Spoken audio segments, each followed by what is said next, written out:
على الخريطة وبين اليابان والصين وتايوان في قلب بحر الصين الشرقي، عليك أن تقترب أكثر وأكثر وأكثر حتى ترى تلك النقاط الصغيرة في قلب البحر، وعندها ستكون قد عثرت على جزر سينكاكو.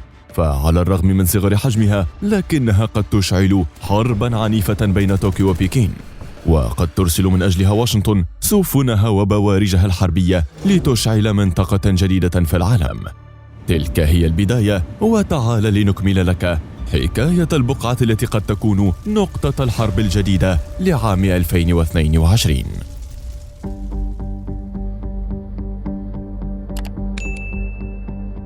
الحرب الروسية الأوكرانية تحط بظلالها على آسيا، وتحديدا في بحر الصين الشرقي.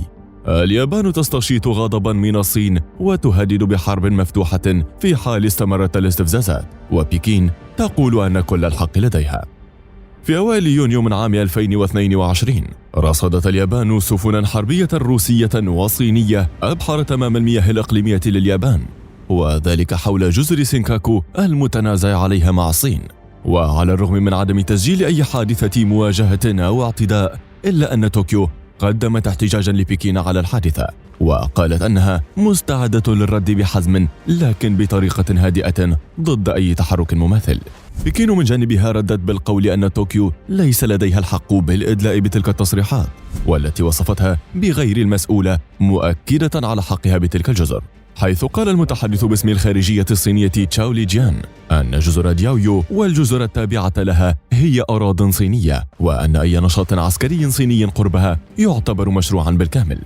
توتر جاء في ظل تصعيد عالمي ناتجا عن الحرب الأوكرانية، وفي ذات الوقت نابعا من دعم ووقوف أمريكي مع اليابان. إذ أن طوكيو تربطها مع واشنطن اتفاقية للدفاع المشترك، حيث إذا تعرضت اليابان للهجوم ستكون واشنطن مجبرة على الدفاع عنها أمام الصين، وهو الأمر الذي يتخوف منه العالم.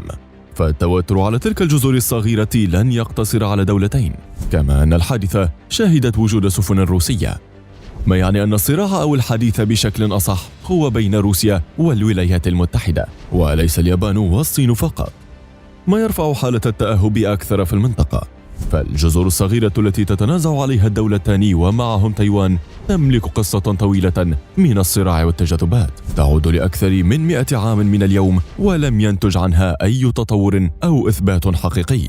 تتكون جزر سينكاكو من 8 جزر غير مأهولة، بالإضافة لمجموعة من الصخور، وتبلغ مساحتها الإجمالية حوالي 7 كيلومتر مربع. تقع شمال شرقي تايوان وشرقي الأراضي الصينية، فيما تحد اليابان من الجنوب الغربي لمقاطعة أوكيناوا.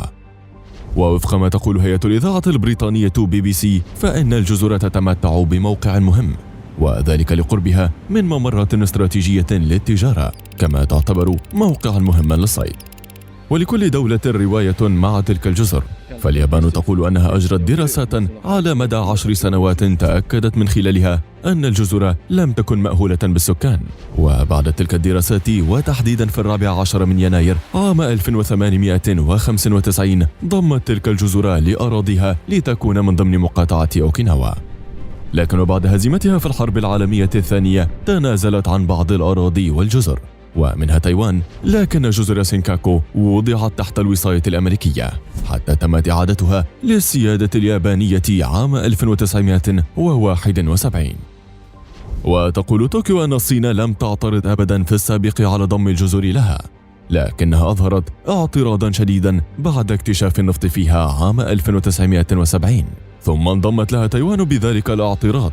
الصين التي تسمي الجزر باسم دياويو تقول أنها كانت جزءا من أراضيها منذ العصور القديمة، وأنها كانت تحت إدارة مقاطعة تايوان، حتى تم التنازل عنها لليابان في اتفاقية شيمونوسيكي عام 1895، لكنها أعيدت للسيادة الصينية من خلال اتفاقية سان فرانسيسكو، إلا أن بكين لم تنفذ ذلك الاتفاق في وقتها، وذلك بسبب اعتمادها على الدعم الأمريكي. رؤية الصين دفعت تايوان هي الأخرى للمطالبة بالجزر، حيث تقول أنها كانت تتبع لها تاريخيا ومن بعد الحرب العالمية الثانية.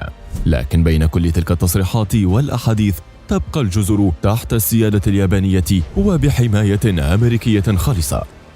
فالجزر منذ سنوات اعتبرت نقطة للتوتر في بحر الصين الشرقي، حيث لطالما شهدت اشتباكات بين الدوريات اليابانية والصيادين الصينيين، مع حوادث أخرى مع ناشطين من هونغ كونغ أو تايوان.